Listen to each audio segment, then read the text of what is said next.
மக்களே இன்னைக்கான இந்த வீடியோல சாண்ட்ராவும், பிரஜனும் ஒரு 6 மணி நேரத்துக்கு முன்னாடி ஒரு சேனலுக்கு பேட்டி குடுத்துருக்காங்க. ஆல்ரெடி அது எப்ப பேட்டி குடுத்தாங்கன்னு தெரியல. ஒரு 6 மணி நேரத்துக்கு முன்னாடி தான் அப்லோட் ஆயிருக்குது. நம்மளுக்கு அந்த கண்ல அந்த வீடியோ தட்டுப்பட்டுருச்சு. அதுல பேசிட்டு இருக்கிற டாக் என்ன அப்படின்னு கேட்டீங்கன்னா, பிக் பாஸ் வீட்டுக்குள்ள இருந்தவங்களோட ஃபோட்டோஸ காமிச்சு, அவங்களுடைய பாசிட்டிவும், நெகட்டிவும் சொல்லணும். சபரிய பத்தி ஒரு டாக் போச்சு. திவ்யா கணேஷ் பத்தி ஒரு டாக் போச்சு. விஜே பார்வதியும், கமருதீன பத்தியும் பேசியிருக்காங்க. கண்டிப்பா எனக்கு சாண்ட்ராவையும், பிரஜனையும் சுத்தமா பிடிக்காது. ஆனாலும் இவங்க பேசின விதங்கள்ல இருந்த முரண்பாடு கருத்துக்கள நம்மளோட சேனல்ல, நம்மளோட ஸ்டைல்ல அனலைஸ் பண்ணிடலாம். ஸோ அத பார்க்கறதுக்கு முன்னாடி இப்ப தான் நம்மளோட சேனல ஃபர்ஸ்ட் டைம் பார்க்குறீங்கன்னா, ஒரே ஒரு லைக் பண்ணிருங்க. ஏன்னா நீங்க லைக் பண்ண மறந்துடுறீங்க. நீங்க பண்ற ஒவ்வொரு லைக்கும் தான் இந்த வீடியோவ இன்னும் 100 பேத்துக்கு சஜஷன்ல போய் காட்டும். ஸோ ஒரே ஒரு லைக் பண்ணிருங்க மக்களே. விஜே பார்வதியும், கமருதனையும் பத்தி சாண்ட்ராவும், பிரஜனும் நெகட்டிவ், பாசிட்டிவ் டாபிக் சொல்லியிருக்கிறாங்க.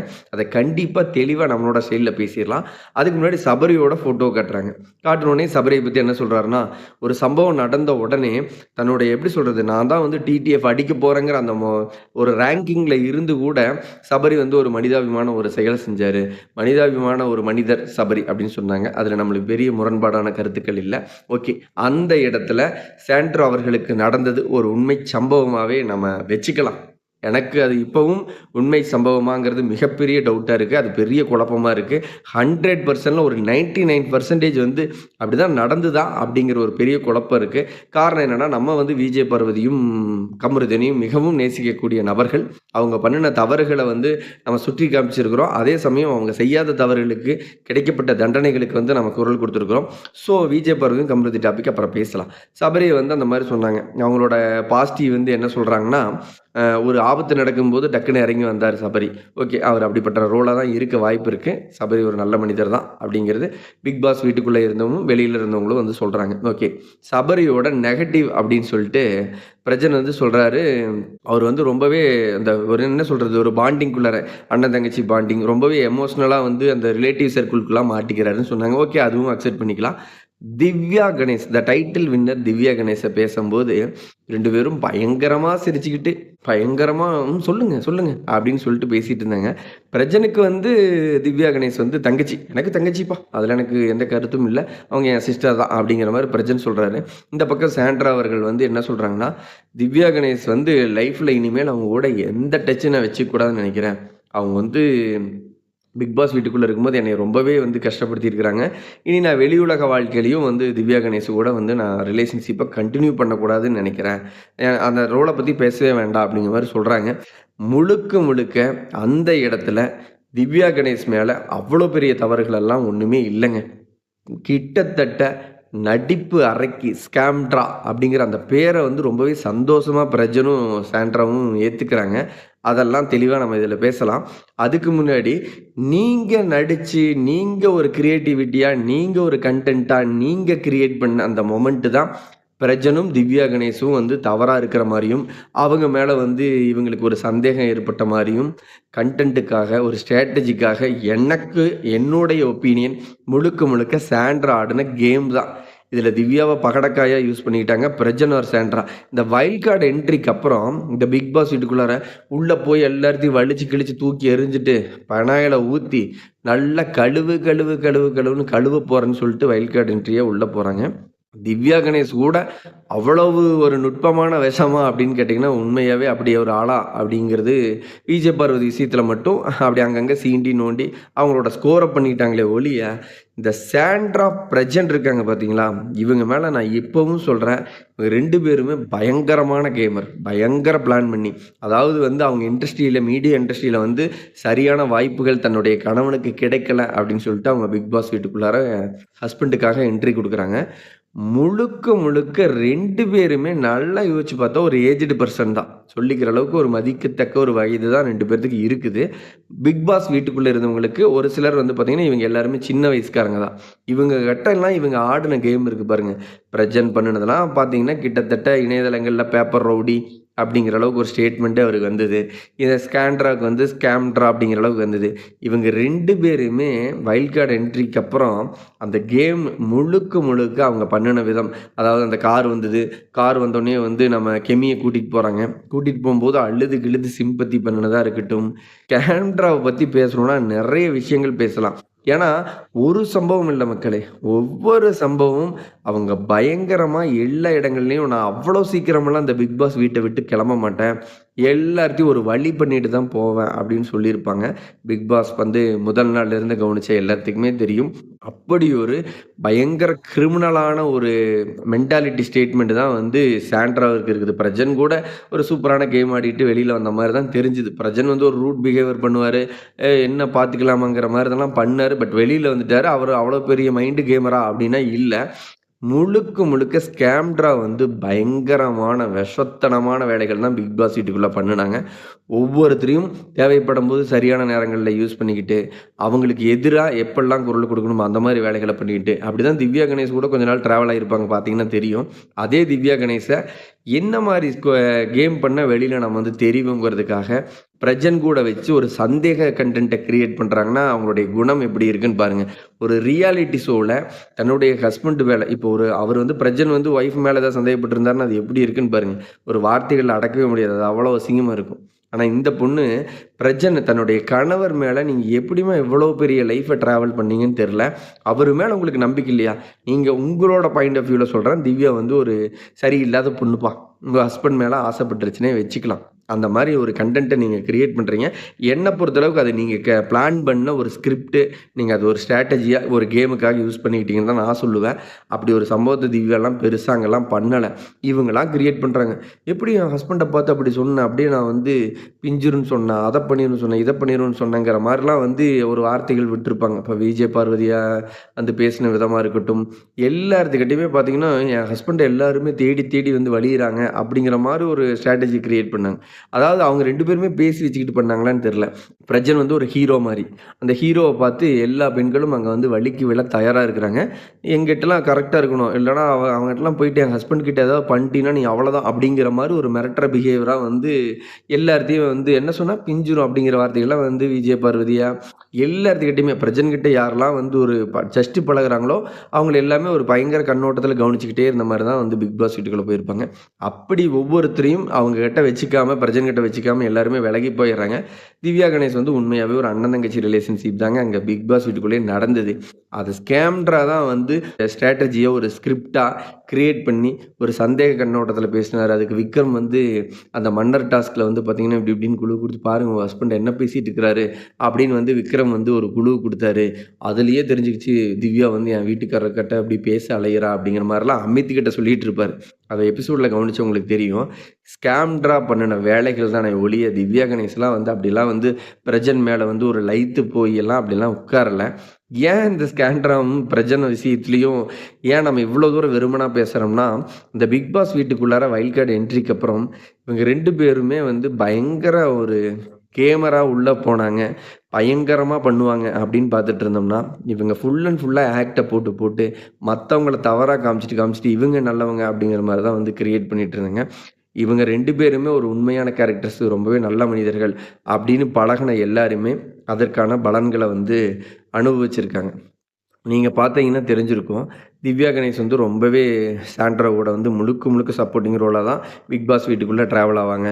பிரஜன் கூடயும் நல்ல பேக் போன் மாரி நின்னாங்க. இந்த 3 பேருமே பார்த்தீங்கன்னா, பயங்கர க்ளோஸ் கேங். இந்த பக்கம் பார்த்தீங்கன்னா, அன்பு கேங் டிராவல் ஆயிட்டு இருக்கு. அது மாரி அன்பு கேங் மாரி இவங்க 3 பேர் மட்டும் ஒரு கேங். இந்த 2 பெண்களுக்கு என்ன நடந்தாலும் உடனே பிரஜன் வருவாரு. "ஏய் யார் என்ன சொன்னது? யார் என்ன சொன்னது? பார்த்துக்கலாமா?" அப்படிங்கிற மாரி பிரஜன் இருந்தாரு. அப்படி வந்து அந்த 2 பேர்த்து கூடயும் ஒரு அந்யோன்யமான ஒரு அழகான அன்பா பழகுன ரோல் தான் திவ்யா கணேஷ். திவ்யா கணேஷே வந்து என் புருஷன் கூட பேசுறதுக்காக தான் இந்த மாரி பண்ணிட்டு இருக்கிறான் அப்படின்னு சொல்லிட்டு ஒரு சந்தேகப்பட்டு இப்ப என்ன பிரச்சனை வெளியே இருந்ததுக்கப்புறம் நானும் உனக்கு கிளம்பணுமான்னு சொல்லிட்டு இந்த ரூம்ல இருக்கிற ட்ரெஸ் எடுத்தீங்கன்னா நான் படுத்து தூங்குறதுக்கு இடம் இல்ல. நான் இங்க படுத்துக்கிறேன்னு சொல்லி ஜஸ்ட் அந்த ரூம்மேட்டா தான் அந்த பிக் பாஸ் வீட்டுக்குள்ள ஒருத்தர இருக்கிற ஒரு நபரா தான் திவ்யா கணேஷ் வாய்ஸ் அவுட் பண்ணியிருப்பாங்க. அந்த இடத்துல பயங்கரமா கத்தி கித்தி ஒரு ஆக்ட போட்டு பெர்ஃபார்ம் பண்ண ஸ்கேம்ட்ராவ வந்து நம்ம ஏன் நெகட்டிவாவே பார்க்குறோம்னா, எனக்கு பிக் பாஸ் சீசன் பார்த்த வரைக்கும் ஒரு ரிவ்யூவரா கிட்டத்தட்ட பிக் பாஸ் 1லிருந்து பார்த்துட்டு இருக்கிற ஒரு ரசிகனா சொல்றேன். ஒவ்வொருத்தரையும் டார்கெட் பண்ணி கொஞ்ச நாள் வந்து பார்த்தீங்கன்னா, விஜய் பார்வதி வந்து சண்டை இழுக்கிறது அந்த மாரி போச்சு. அப்புறம் பிரஜனை வச்சுக்கிட்டு யார் பிரஜன்கிட்டலாம் வந்தாலும் ஒரு சந்தேக பார்வையிலேயே பார்த்து, அவன் வந்து இப்போ எந்நேரமும் வந்து பிரஜனையே பார்த்து பிரஜன் வந்து மிகப்பெரிய ஆணழகன். அவரு தான் வந்து ஒரு என்ன சொல்றது? சொல்லிக்க முடியாத அளவுக்கு தமிழ் சினிமால இருக்கிற அந்த அழகான நடிகர்களுக்கு மத்தியில பிரஜனும் ஒரு மிகப்பெரிய ஒரு ஆணழகன் அப்படின்னு சாண்ட்ரா நெனச்சுக்கிட்டு, ஒரு முதல்ல 2 பேரும் பேசி வச்சு தான் இது எனக்கு என்னமோ பிளான் பண்ண மாரி இருந்தது. உங்ககிட்ட யார் வந்து பேசினாலும், அவர் வந்து வலியுறாங்கங்கிற மாரி நான் வம்பு இழுப்பேன். நீங்க கண்டுக்காதீங்கன்னு மாரி பேசினாங்களா என்னன்னு தெரியல. கொஞ்சம் சீசன் ஆரம்பிச்ச முதல்ல வந்து பார்த்தீங்கன்னா, பிரஜன் கிட்ட யார் போய் பேசினாலும் சாண்ட்ராவ கவனிச்சு பார்த்துட்டு போயிட்டு திட்டுவாங்க. அந்த மாரி ஒரு மாரி போயிட்டு இருந்தது. அந்த மாரி ஒரு விஷயத்துல பகடக்காயானது தான் வந்து திவ்யா கணேஷ். திவ்யா கணேஷ்லாம் வந்து பிரஜனை வந்து பார்த்து அப்படியே அழகுல உருகி, அப்படியே வந்து ஒரு ஒய்ஃபு மேரேஜ் ஆயிடுச்சு. 2 குழந்தைக்கு அப்பா அப்படின்னெல்லாம் தெரிஞ்சுமே வந்து அப்படியெல்லாம் பழகுற அளவுக்கு திவ்யா கணேஷ் வந்து அவ்வளோ வொர்ஸ்ட்டான கேரக்டராவெல்லாம் பிக் பாஸ் வீட்டுக்குள்ளே இருந்திருக்க மாட்டாங்க. ஆனாலும் ஸ்கேம்டரா தான் வந்து அத டிசைட் பண்ணி அப்படி ஒரு ஸ்ட்ராட்டஜியா, ஒரு கன்டென்ட்டா இந்த மாரி திவ்யா வந்து பண்றா. பிரஜன்கிட்ட கவனிச்சுட்டே இருக்கிறா. விக்ரம் கூட என்கிட்ட சொன்னாரு. அப்படிங்கிற மாரிலாம் ஒரு கேமா தான் ட்ரை பண்ணியிருப்பாங்க. இந்த சாண்ட்ராவை வந்து ஏன் நம்மளுக்கு பிடிக்க மாட்டேங்குதுன்னா, இவங்க ஒவ்வொருத்தரையும் ஒவ்வொரு விதமா அதாவது பிக் பாஸ் வீட்டுக்குள்ள வைல்ட் கார்ட் என்ட்ரியா வந்து சாண்ட்ரா அவர்கள் உள்ள போகும்போது, பிக் பாஸ் ஒரு சீக்ரெட் டாஸ்க் குடுத்திருப்பாரு. அந்த சீக்ரெட் டாஸ்க் சூப்பரா பண்ணியிருப்பாங்க. நாமளே வந்து நம்மளோட சேனல்ல வந்து பக்காவா ஒரு சீக்ரெட் டாஸ்க்க சூப்பரா பண்ணிட்டாங்க. வேற லெவல் சாண்ட்ரா அப்படின்னு சொல்லிட்டு வீடியோ போட்டிருக்கேன். அந்த டைம்லாம் சாண்ட்ராக்கு பயங்கர நான் சப்போர்ட்டிங்கா வீடியோ போட்டுட்டு இருக்கிறேன். அப்புறம் நல்லா கவனிச்சு பார்த்தோம்னா பிரஜனோட கேமும், சாண்ட்ராவோட கேமும் பார்க்க நல்லாவே இல்ல. ரொம்ப என்ன சொல்றது? பிக் பாஸே நாங்க தான். நாங்கலாம் வந்து பிக் பாஸ் டீம் தாட்டி விட்ட மெயின் கேரக்டர்ஸ். நான் வந்து ஒரு ஹீரோ, வைஃப் வந்து ஹீரோயின். எங்களெல்லாம் யாராவது எதாவது வச்சுக்கிட்டீங்கன்னா, ஒரு மாரி அவ்வளோதான்டா அப்படிங்கிற மாரி எல்லாத்துக்கிட்டயும் 2 பேரும் ஓவரா வாய்ஸ் அவுட் பண்ணும்போது, விக்கல் சிக்கிரமன் கிட்ட வாய புடுங்குறது, எஃப்ஜே கிட்ட பேசுறது. 2 பேரும் பண்ணும்போது, என்னடா இவங்க தான் பிக் பாஸா? ஒருவேள விஜய் சேதுபதி ஹோஸ்ட் அவர்கள் வந்து நண்பரா இருக்கிறதுனால இவங்க 2 பேரும் இப்படி நடந்துக்கிறாங்களா? அப்படிங்கிற மாரி முரண்பாடான கருத்துக்கள் நம்மளுக்கு இருந்தது. அத 2 பேருமே ஓவராவே பண்ணிட்டு இருப்பாங்க. ஏன்னா பிக் பாஸ் வீட்டுக்குள்ள சாண்ட்ரா வந்து சொல்லுவாங்க, அடுத்த வாட்டி பிக் பாஸ் கண்ண மூடிக்க சொல்லுங்க. இதெல்லாம் பிக் பாஸ் வந்து கவனிக்க மாட்டாராங்கிற மாரிலாம் ஓவரா கிட்டத்தட்ட நான் தான் பிக் பாஸ். எங்க டீம் தான் பிக் பாஸ். நாங்க தான்டா பிக் பாஸ்ங்கிற மாரி 2 பேரும் ஒரு ஆட்டிட்யூட்லயே சுத்திட்டு இருந்தாங்க. அப்பயே பிடிக்காம போச்சு. என்னடா ஓவரா பண்றாங்க. ஒரு மாரி ஹோஸ்ட் வந்து ஃப்ரெண்டுங்கிறதுனால பிரஜென்ட் பண்றாரா என்னன்னு தெரியல அப்படின்னு. அந்த வாரத்திலேயே வந்து பார்த்தீங்கன்னா, விஜய் சேதுபதி சாண்ட்ராவுக்கு ஒரு நல்ல டோஸும், பிரஜனுக்கு ஒரு நல்ல டோஸும் குடுத்துருப்பாங்க. சரி அதுக்கப்புறம் அவங்க 2 பேரும் கொஞ்சம் அடக்கி வச்ச மாரி தான் இருந்தது. என்னோட பாயிண்ட் ஆஃப் வியூல பிரஜன் கூட ஒரு நல்ல கேமரா வந்து ஏத்துக்கலாம். பிரஜன் வந்து கிட்டத்தட்ட 20, 25 வருஷமா என்னமோ கூட வாழ்ந்திருக்கிறாரு. அப்படிப்பட்ட ஒரு கணவன் மேல நம்பிக்கை இல்லாம, மத்த பெண்களோட பழகிருவாரா? அப்படிங்கிற மாரி ஒரு ஸ்ட்ராட்டஜிலாம் போட்டு ஒருத்தர் கேம விளையாடணும்னு நெனைக்கிறாங்கன்னா, அவங்களோட மைண்ட் செட் எப்படி இருக்குன்னு பாருங்க. அத தாண்டி அந்த கடந்து வந்த பாதைகள்ல ஒரு ஸ்டோரி சொல்லியிருப்பாங்க. யாருக்கு லைஃப்ல கஷ்டம் இல்ல? விஜே பார்வதியெல்லாம் வந்து அப்பா கிடையாது. கம்ருதீனுக்கு அப்பாவும், அம்மாவும் கிடையாது. 2 பேருமே அதாவது அந்த பெண் வந்து விஜே பார்வதி ஏன் நம்ம வந்து பெருசா பேசுறோம்னா, அந்த சாண்ட்ரா விஷயத்துல அடிச்சு வெளிய தள்ளி விடும்போது, என்னடா ரொம்ப ரூடா நடந்துக்கிட்டாங்களோன்னு தோணுச்சு தான். ஒரு வேள சாண்ட்ரா பண்ணது உண்மையா அவங்களுக்கு நடந்தது உண்மையா இருந்தால், விஜே பார்வதி அப்படி பண்ணுனது வந்து சரியில்ல அப்படிங்கிற மாரி தான் நம்மளுமே வந்து வீடியோ போட்டிருந்தோம். ஆனா, விஜே பார்வதி மாரி பெண்கள் இந்த சமுதாயத்துல வந்து ஒரு ஒரு ஏதாவது ஒரு இண்டஸ்ட்ரி எந்த ஃபீல்டு வேணாலும் எடுத்துக்கங்க. அதில நம்ம அச்சீவ் ஆகணும்னா, அவ்வளோ ரேஸ்ல வந்து நிக்கணும். அவ்வளோ கஷ்டப்படணும். பயங்கரமா போராடணும். இன்னைக்கு உண்மையா ஒவ்வொரு இடத்துலயும் போராடி அவங்க நெனைச்சத அந்த பெண்கள் சாதிக்க அவ்வளவு தூரம் போராடி தான், கஷ்டப்பட்டு தான் அந்த இடத்துல வந்து உட்கார முடியும். அந்த மாரி தான் ஒரு மீடியா ஃபீல்ட வந்து ஒரு விஜேவாகணும் அப்படின்னு சூஸ் பண்ணிட்டு, ஒரு பெண் வந்து மதுரையிலிருந்து சென்னை கிளம்பி வந்து நெறைய எஃபோர்ட் போட்டு, நெறைய நெகட்டிவ் தாட்டுகள எல்லாம் தாங்கிக்கிட்டு, போராடி, இன்னைக்கு பிக் பாஸ் மாரி ஒரு மிகப்பெரிய ஒரு ஸ்டேஜ், ஒரு ரியாலிட்டி ஷோல வந்து நின்னு, பக்கா கேமருங்க. விஜே பர்வதி வந்து ரொம்ப சும்மா சாதாரண ஆள்லாம் கிடையாது. சாண்ட்ராவும் பிரச்சனை பேசின அந்த வீடியோலயே சொல்லியிருப்பாங்க. பயங்கர கேமரு, பக்கா டேலண்ட்டு. ஒரு 50 பேர், 100 பேர் வந்து உட்கார்ந்தாலியும், அவங்கள வந்து ரொம்ப டேலண்டா பேசி அழகா கேம் விளையாடக்கூடிய பெண் தான் விஜே பார்வதி. அப்படிப்பட்ட டேலண்டான பெர்சன்ஸே வந்து உங்ககிட்ட தோத்து போற அளவுக்கு நீங்க கேம் விளையாண்டுருக்கிறீங்க சாண்ட்ரா. நீங்க மிகப்பெரிய கேமர் தான் என்னோட பாயிண்ட் ஆஃப் வியூல. ஏன் பிரதர் சாண்ட்ராவ பார்த்து அப்படி சொல்றீங்க? அப்படின்னு கேட்டீங்கன்னா கம்ருதீனுக்கும் என்ன சொல்றது, அப்படியே சுர்ருனா ட்ரிகர் ஆகி பயங்கர சூடாகி ஹார்ஸா கோவப்படுவார் தான். அந்த கம்ருதீனோட ஏஜ் ரொம்ப சின்ன பையன். ஓரளவுக்கு பெருசா அச்சீவ் பண்ற அளவுக்கு இல்ல. இந்த மாரி ஒரு ரியாலிட்டி ஷோக்கு வந்து இப்ப தான் போறாரா என்னன்னு தெரியல. அவரு வெளியில எப்படி இருப்பாரோ, அதே மாரி சுர்ருனா இப்ப கானாவினத்தலாம் போயிட்டு அப்படி சீண்டி விட்டா சல்லுன்னு சூடாவாரு. திடீர்னு ஐயோ! நான் சரியா பண்ணிட்டேன்னு நெனைக்கிறேன். கொஞ்சம் ஓவரா கோவப்பட்டுருந்தா மன்னிச்சுக்கங்கன்னு சொல்லிட்டு அழுகுவாரு. தர்பூசணி எல்லாம் கூட ஃபீல் பண்ணி தர்பூசணி எவிக்ட் ஆகி போம்போது. இவங்க எல்லாம் என்னன்னா, அவங்க நடிக்கவெல்லாம் இல்ல. கிரியேட்லாம் பண்ணல. வெளியில எப்படி இருப்பாங்களோ, அவங்க பிக் பாஸ் வீட்டுக்குள்ளேயும் அப்படிதான் இருந்தாங்க. கமருதீனும், கானா வினோத்தும் என்னோட பாயிண்ட் ஆஃப் வியூல பிக் பாஸ் வீட்டுக்குள்ள பெரிய கேமரா, மைண்ட் கேமராவெல்லாம் இல்ல. அவங்க வெளியில எப்படி இருந்தாங்களோ, அப்படியே தான் பிக் பாஸ் வீட்டுக்குள்ளேயும் இருக்கிறாங்க. விஜே பார்வதி கூட வெளியில இருந்தத தாண்டி ஒரு கேமரா நெறைய இடங்கள்ல அழகா யோசிச்சு, பக்காவா கேம வந்து அடுத்த கட்டத்துக்கு நகர்த்தி இருக்கிறாங்க. ஆனா அப்படிப்பட்ட விஜே பார்வதிக்கும், கமருதீனுக்குமே ரொம்ப சின்ன வயசு தாங்க. அந்த சின்ன வயசு பெர்சன்ஸ என்னெல்லாம் ட்ரிகர் பண்ணா, என்னெல்லாம் வந்து அநாகரிகமா அவங்கள வந்து வாய்ஸ் அவுட் பண்ண வச்சா, நோண்டுனா, சீண்டுனா, அவங்க வந்து நெறையா விஷயங்கள வந்து கக்குவாங்க. அவங்களுடைய கோவத்த இன்னும் கெளப்பலான்னு தெரிஞ்சுக்கிட்டு, அந்த கார் கேம்ல நீங்க வந்து விஜே பார்வதியும், கமருதீனும் தள்ளி விட்டத மட்டுமே பேசிட்டு இருக்கிறீங்க. அவங்க தள்ளி விட்டதுனால வந்து சாண்ட்ரா அவர்களுக்கு ஒரு சம்பவம் நடந்தது. ஹாஸ்பிட்டல் போறாங்க. அப்படின்னு வந்து பயங்கர சமூக வலைதளங்கள் வந்து பிரபலமாகும்போது வந்து நெறைய டாக்டர்கள் வந்து வாய்ஸ் அவுட் பண்ணியிருந்தாங்க. அப்படி ஒரு விஷயம் நடந்ததா? அப்படி நடந்திருந்தா இந்த மாரி சிம்ப்டம்ஸ் எல்லாம் இருக்குன்னு சொல்லிட்டு நெறைய டாக்டர்ஸ்லாம் பேசியிருந்தாங்க. ஒரு விஷயம் வந்து நடந்ததா, நடக்கலையா அப்படிங்கிறது ஒரு பக்கம் இருக்கட்டும். அந்த இடத்துல மக்களின் பார்வையில் என்ன தோணுச்சுன்னா, சாண்ட்ரா அவர்களுக்கு ஒரு சில மக்கள் வந்து எப்படி சொல்றாங்கன்னா, சாண்ட்ராவுக்கு நடந்தது அநீதி. விஜய் பார்வதியும், கமருதீனும் சும்மா விடக்கூடாது அப்படின்னு பயங்கர வாய்ஸ் அவுட் பண்ணாங்க. இந்த பக்கம் வந்து பார்த்தீங்கன்னா, எனக்கு என்னமோ இவங்க நடிக்கிற மாரி தான் தெரியுது. இது உண்மை மாரி தெரியல அப்படிங்கிற அந்த டைம்ல தான் நடிப்பு அரக்கி சாண்ட்ரா, ஸ்கேம்ட்ரா அப்படிங்கிற அந்த பெயர்கள்லாம் வந்தது. ஏன் வந்தது அப்படின்னு கேட்டீங்கன்னா, அவங்க ஒரு சம்பவம் நடக்குது, உடனே வெளியில வந்துர்றாங்க. திரும்ப வந்து அப்படி ஓவரா கத்துறாங்க, ரியாக்ட் பண்றாங்க, என்னென்னமோ பண்றாங்க. கடந்து வந்த பாதையில வந்து அவங்க சொன்ன ஸ்டோரிய வந்து நம்ம வந்து அப்படியே பேசிட்டு விட்டுட்டோம்னு நெனைக்கிறேன். அந்த ஸ்டோரியில லைஃப்ல அவங்களுக்கு நெறைய கஷ்டங்கள் நடந்த மாரி சொல்றாங்க. எல்லாத்துடைய லைஃப்லயும் கஷ்டம் இருந்தது. பிக் பாஸ் வீட்டுக்குள்ள இருந்தவங்களுக்கும் சரி, பிக் பாஸ வெளியில பேசின எல்லாத்துக்கும் சரி, பார்த்துட்டு இருந்த எல்லாத்துக்கும் சரி, அவங்களுடைய இண்டிவிஜுவல் லைஃப்ல அவங்க வந்து அப்பாவோட இழப்பீடா இருக்கட்டும், நெருங்கிய நண்பர்களோட இழப்பா இருக்கட்டும், அண்ணன், தங்க இப்படி எல்லா கஷ்டங்களையும் மனிதனாக பிறந்த எல்லாருமே ஃபேஸ் பண்ணி தான் வந்திருப்பாங்க. அந்த ஃபேஸ் பண்ண மொமெண்ட் வந்து ஒவ்வொருத்தர் லைஃப்லயும் இருந்திருக்கு. இப்ப விஜய் பார்வதியோட அப்பாவெல்லாம் தவறுனதுங்கிறது, அது எவ்வளோ பெரிய வலிங்கிறது அவங்களோட இடத்துல இருந்து கேட்டா தான் தெரியும். அதே மாரி கம்ருதீனுக்கு வந்து பார்த்தீங்கன்னா, ரொம்ப நெருங்கிய நண்பர். அவர் வந்து கம்ருதீனோட முன்னாடியே வந்து இறந்திருக்காரு அப்படிங்கிற மாரி கூட சொல்லியிருப்பாங்க. அப்புறம் கார்டியனா நின்னு கம்ருதீன வளர்த்துனவங்க வந்து அவங்களும் இறந்துடுறாங்க. கம்ருதீனோட அம்மா, அப்பா 2 பேருமே இல்ல. அக்கா மட்டும் தான். கம்ருதீனுக்குலாம் ரொம்ப சின்ன வயசு தாங்க இருக்கும். விஜய் பார்வதிக்கும் கம்ருதீனுக்குலாம் சின்ன வயசு தான் இருக்கும். அப்படிப்பட்ட அவங்க வந்து ஒரு கடந்து வந்த பாதையில ஒரு கன்டென்ட்டா, ஒரு ஸ்ட்ராட்டஜியா அதெல்லாம் சொல்லி மக்கள் மத்தியில இடம் பிடிக்கணும்னு அவங்க அதெல்லாம் பெருசா பேசின மாரி எனக்கு தெரியல. நான் அந்த மாரி கவனிச்சு கூட பார்க்கல. பேசியிருக்கிற மாரி இருந்ததுன்னா, நீங்க மறக்காம கமெண்ட்ல சொல்லுங்க. அந்த மாரி தன்னுடைய நான் வந்து அவ்ளோ கஷ்டப்பட்டுருக்கிறேன். என் வீட்ல வந்து இவ்வளோ இழப்பீடுகள் நடந்திருக்குது அப்படின்னு சொல்லிட்டு அவங்க வந்து கடந்து வந்த பாதையில கூட அத ஒரு ஸ்கோர் பண்ண தான் யூஸ் பண்ணிக்கிட்டாங்களோ அப்படின்னு தோணுது.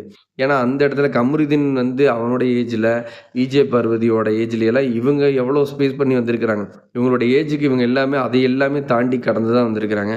கடந்து வந்த பாதையில நடந்ததா இருக்கட்டும், பிரஜன் கூட வந்து திவ்யா கணேச வச்சு பேசினதா இருக்கட்டும், அந்த கார் டாஸ்க்குக்குள்ளார கமருதீனும், விஜய் பார்வதிக்குள்ள இருந்த ஒரு அழகான லவ் பாண்டிங்குள்ள இருந்த விஷயத்த, ஒரு நல்ல ஃப்ரெண்டா அந்த டைம்லாம் வந்து பார்த்தீங்கன்னா, சாண்ட்ராவும், பார்வதியும் அவ்ளோ க்ளோஸு.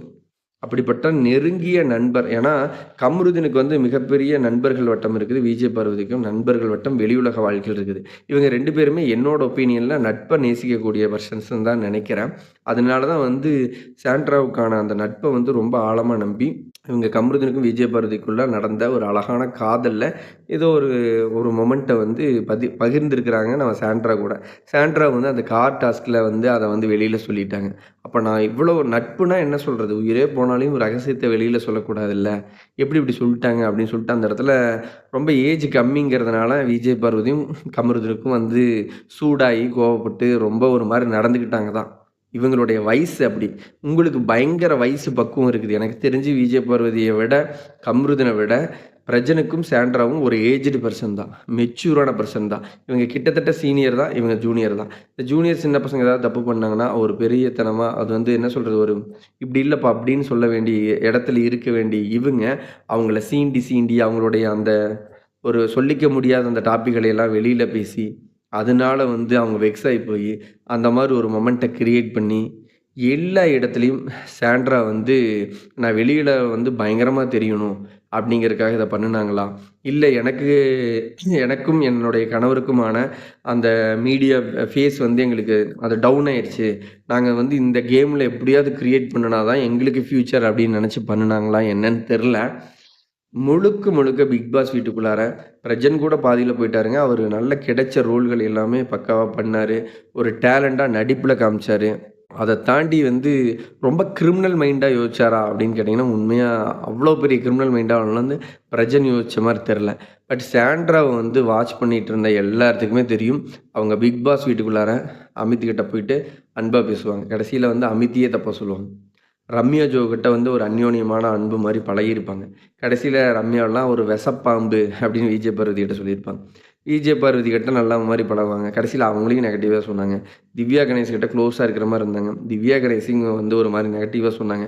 இப்படி நெகட்டிவா, பாசிட்டிவா உள்ளுக்குள்ளார ஒவ்வொருத்தர பத்தி ஒவ்வொருத்தர்கிட்டயும் புரளி பேசிட்டு இருந்த அந்த நபருக்கு அந்த கார் டாஸ்க்ல ஒரு விஷயம் நடந்தது. அது நம்ம நெறைய வீடியோக்கள்ல வந்து பதிவு பண்ணிட்டோம். அது உண்மையா இருந்தா அந்த இடத்திலேயே அவங்க 2 பேருமே மன்னிப்பு கேட்டாங்க. அது ஓகே. மனிதன் தவறு செய்வது இயல்பு தானே. மன்னிக்க தானே வேணும். அதுக்கு தான் நீங்க ரெட் கார்டு குடுச்சு தண்டிச்சுட்டீங்க. ஓகே. ஆனா என்னுடைய பாயிண்ட் ஆஃப் வியூல இந்த சேனல் வந்து முழுக்க முழுக்க டிஆர்பிக்காக தான் ரெட் கார்டு குடுத்தாங்க. ஏன்னா, பிக் பாஸ் வீட்டுக்குள்ளார நான் திரும்ப திரும்ப சொல்லிட்டு இருக்கிறேன். 91 நாள் 100 டேஸ் வந்து அந்த டிராவல் வந்து பக்காவா கொண்டுட்டு போன மிக முக்கிய நெருக்கமான ஆட்கள்ல கானோ வினோத், கம்ருதீன், விஜய் பார்வதியோட அர்ப்பணிப்பும், உழைப்பும் இருக்குது. இந்த சேனலே வந்து உண்மையாவே அது மனசார அவங்களே ஏத்துக்குவாங்க. ஏன்னா 220 ப்ரோ மக்கள்ல விஜய் பார்வதி வந்திருக்கிறாங்கன்னா, ஒரு சின்ன விஷயம் கிடையாது. கானா வினோத் கூட இவ்வளவு ஆடியன்ஸ் சம்பாரிச்சுக்கிட்டவர் வந்து ஒரு ப்ரோமோ 2, 3 ப்ரோமோல தான் வந்திருப்பாரு. ஆனா, விஜய் பார்வதி அவ்ளோ ப்ரோமோல வந்திருக்காங்க. அவ்ளோ எஃபோர்ட் போட்டிருக்காங்க. இவங்க 2 பேர்த்துக்குமான அந்த காதல் வந்து சமூக ஊடகங்கள்ல பயங்கர நெகட்டிவா பேசப்பட்டுச்சு. ஆனாலியும் ஒரு சில உண்மையான உறவுகள் அவங்கள நேசிச்சு, இன்னைக்கு ஆஃப்டர் ரெட் கார்டுக்கு அப்புறம் அவங்க வெக்ஸ் ஆயி போயி, மனரீதியா உடைஞ்சு போயி, பாதிக்கப்பட்டு, இன்னைக்கு எங்கேயாவது ஒரு மூலையில சுருண்டு படுக்க வேண்டிய அந்த நபர்கள ஒரு கூஸ் பம்ப்ஸ் குடுத்து, கம்பேக் குடுக்க வச்சு ஏன்னா 2 பேருமே ரெட் கார்டு வாங்கிட்டு போம்போது, சாண்ட்ரா வந்து ஒரு பெரிய கேம ஒரு பிளான் பண்ணி, இவங்க 2 பேத்துக்கும் ரெட் கார்டு கிடைக்க வச்சுட்டாங்களோ! இல்ல சேனல் வந்து ஒரு டிஆர்பிக்காக ரெட் கார்டு குடுத்துட்டாங்களோ! இல்ல அவங்க செஞ்ச தவறுக்கு இதுதான் தண்டனையா? அப்படின்னு நெறைய குழப்பங்கள் நம்மளுக்கு இருந்தது. சரி ஓகே. அப்படி குடுத்துட்டாங்க. அவங்க வெளியில போயிட்டாங்க. ஓகே. இவங்க 2 பேத்துக்கு ரெட் கார்டு குடுத்துருக்க தேவையில்ல. எவிக்ட் ஆயிருக்கலாம். எவிக்ட் பண்ணியிருக்கலாம் அப்படிங்கிற மாரி தான் நம்மலாம் பேசிட்டு இருந்தோம். ரெட் கார்டுக்கு அப்புறம் இவங்களுடைய லைஃப்ப நெனச்சு பார்க்கும்போது, 2 பேருமே வந்து ரொம்ப சின்ன வயசு. பெருசா சப்போர்ட்டிங் ரோல்ல பேரண்ட்ஸ் எல்லாமே வீட்ல பெருசா இல்ல. இவங்களுடைய லைஃப் இனி எப்படிடா போகும்? அப்படின்னு ஃபீல் பண்ணிட்டு இருக்கும்போது, ரெட் கார்டுக்கு அப்புறம் அத வந்து பாசிட்டிவா எடுத்துக்கிட்டு, கம்பேக் குடுத்து, இன்னைக்கு இண்டஸ்ட்ரியில அவங்களும் திரும்ப வந்து ட்ராவல் ஆகுறாங்க அப்படின்னு தெரியற வரைக்கும் நம்மளுக்கு ஒரு மாரி ஃபீலா தான் இருந்தது. வெளியில வந்ததுக்கப்புறம் ஃபேன் வந்து அவங்கள கோலாகலமா கொண்டாடுனதுக்கப்புறம், அவங்களும் இயல்பான மனிதர்கள் மாரி இந்த உலகத்துல ரெட் கார்டு எல்லாம் ஒரு லைஃப் அது என்ன சொல்றது? லைஃப் எப்படி டிசைட் பண்றது? ரெட் கார்டு என்ன எங்கள பார்த்து முடிவு பண்றது? எங்களுக்கு வந்து தெரியும் நாங்க பண்ணது சரியா, தப்பா, இல்லையா? அப்படின்னு சொல்லிட்டு அவங்க கம்பேக் குடுத்ததா இருக்கட்டும். விஜய் பர்வதியும், கமருதீனையும் நேசிச்ச மக்களாகிய நீங்கள் அவங்களுக்கு குடுத்த வரவேற்பா இருக்கட்டும். ரொம்பவே உண்மையா என்ன சொல்றது? ஒரு உண்மையான ஒரு உறவா தான் இருந்தது. சாண்ட்ரா அவர்கள் இந்த பிக் பாஸ் வீட்டுக்குள்ளார வெளி உலக வாழ்க்கையில அவங்க அப்படிதானான்னு தெர்ல. ஆனா ஒவ்வொருத்தருடைய மனிதர்களுமே பாவப்பட்ட மனிதர்கள் தான். எல்லாருமே நல்லவங்க தான். சூழ்நிலைகள் தான் அவங்கள வந்து அந்த மாரிலாம் சிந்திக்க வைக்குது, செயல்பட வைக்குது. அப்படிப்பட்ட விஷயத்துல வந்து சாண்ட்ரா அவர்கள் வெளி உலக வாழ்க்கையில ஒரு உண்மையான ஒரு நல்ல கேரக்டரா இருந்தாலும் இருக்கலாம்.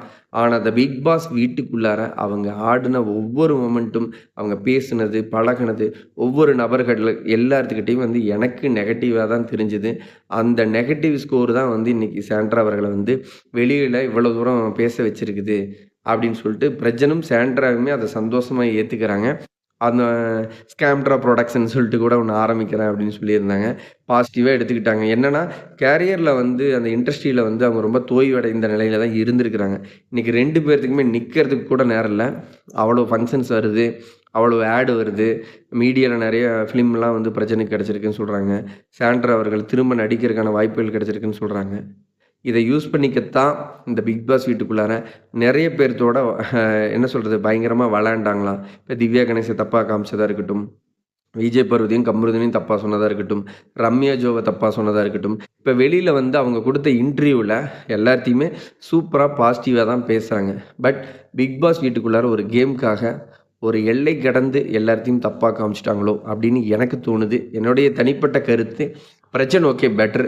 பட் ஸ்கேம்ட்ரா வந்து உண்மையாவே ஒரு நடிப்பு அரக்கியா தான் வந்து பிக் பாஸ் வீட்டுக்குள்ள நடந்துக்கிட்டாங்க. அவங்க அப்படி நடந்துக்கிட்டதுனால, அவங்களுக்கு வெளி உலக வாழ்க்கையில ஒரு நல்ல பேர் கிடைச்சதா என்னன்னு தெரியல. அவங்கனால நெறைய பேர்கள் வந்து மன ரீதியா பாதிச்சிருக்கிறாங்க.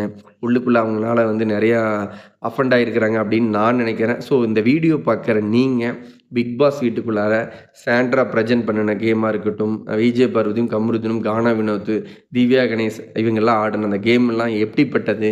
நீங்க அந்த பிக் பாஸ் வீட்டுக்குள்ளார ஒவ்வொருத்தரையும் யாரெல்லாம் நெகட்டிவா பார்க்குறீங்க?